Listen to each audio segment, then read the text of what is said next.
This is my first hardcore episode. My goal is to spend 100 days in this hardcore world. Since you can't actually play hardcore on Bedrock Edition, I set it to hard mode and put it on survival difficulty. And don't worry, I did not cheat in this world. And here's the clip of me setting up the world to prove it.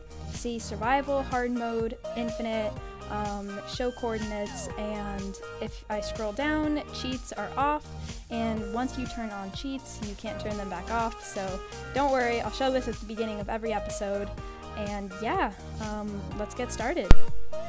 I started out this world in a tree, and I looked around and decided that I didn't want to chop down that tree because I know everyone starts with punching a tree, so I wanted to start by exploring.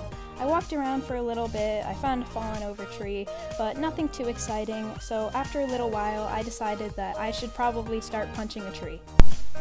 After I finished punching the tree, I decided to walk around a bit, and the first thing I saw was a gravel mountain.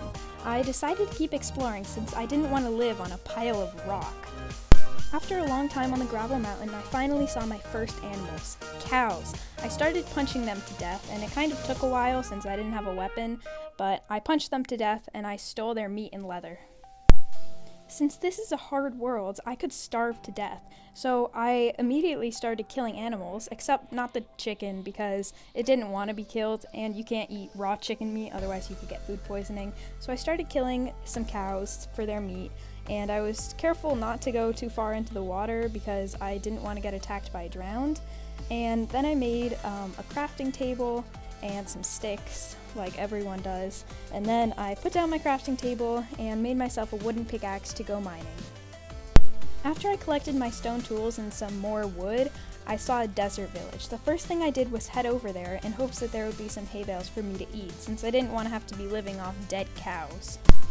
Then I saw a ravine in the village. I ignored it since it was mostly lava, and then I borrowed some of the villagers' food, and they were okay with it because I would totally replant it, right?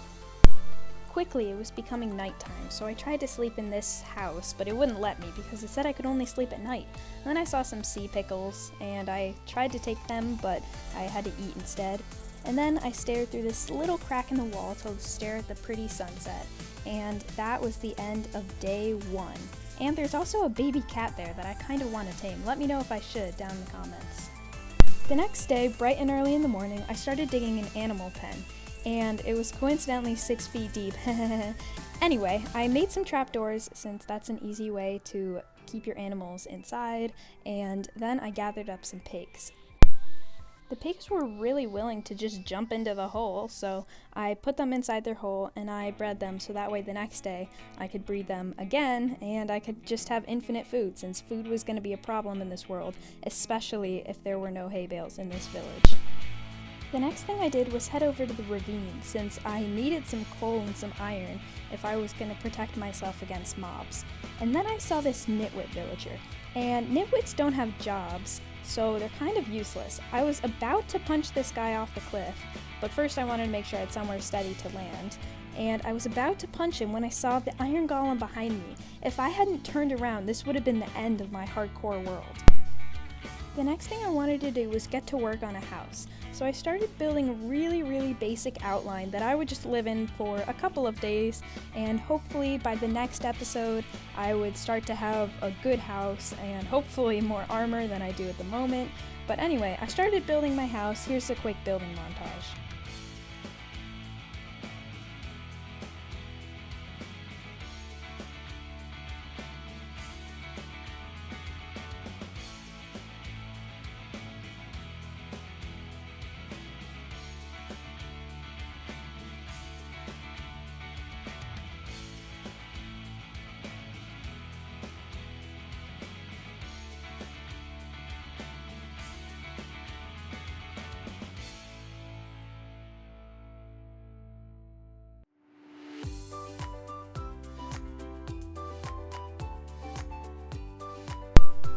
Soon after I had finished the outline of my house, the sun was setting. I made sure my bed faced the sunset since I thought it would be a pretty sight, and then I planted some saplings because I didn't want them in my inventory. I'm sure we can all relate to that. And then I just kind of spam tapped my bed until I could go to sleep, and then it was the next day. The next day, the first thing I did was gather a bunch of stone, because I wanted to build a stone floor on my house, or just for something in the future, but I needed furnaces, and I needed a lot of stone stuff since I only got enough for basic tools before, and I gathered lots and lots of stone. I realized my house was getting dark, so I smelted some charcoal, and then I realized that probably wasn't the most efficient way to make lots of torches, so I decided that I needed to go mining in the ravine. Once I got to the ravine, the first thing I saw was the nitwit villager again. I looked around for the iron golem, saw that he wasn't there, and then I decided that I should push off the villager and into the lava below. I turned around to make sure there was no iron golem and couldn't see the villager anywhere. So then I decided it should probably be time to go get some coal. So I started looking for coal. I was leaving the ravine when I saw a creeper trying to kill me, so I decided it would be best that I leave the ravine and not let the creeper kill me, so I started sneaking my way up the stairs, and I almost fell into the lava there, but luckily I didn't, and then I stacked out of the ravine and headed back towards my home. I watched the sunset while eating my carrots, and then went to sleep. This is the end of my hardcore world for now. Stay tuned if you want to see another episode. Thanks for watching.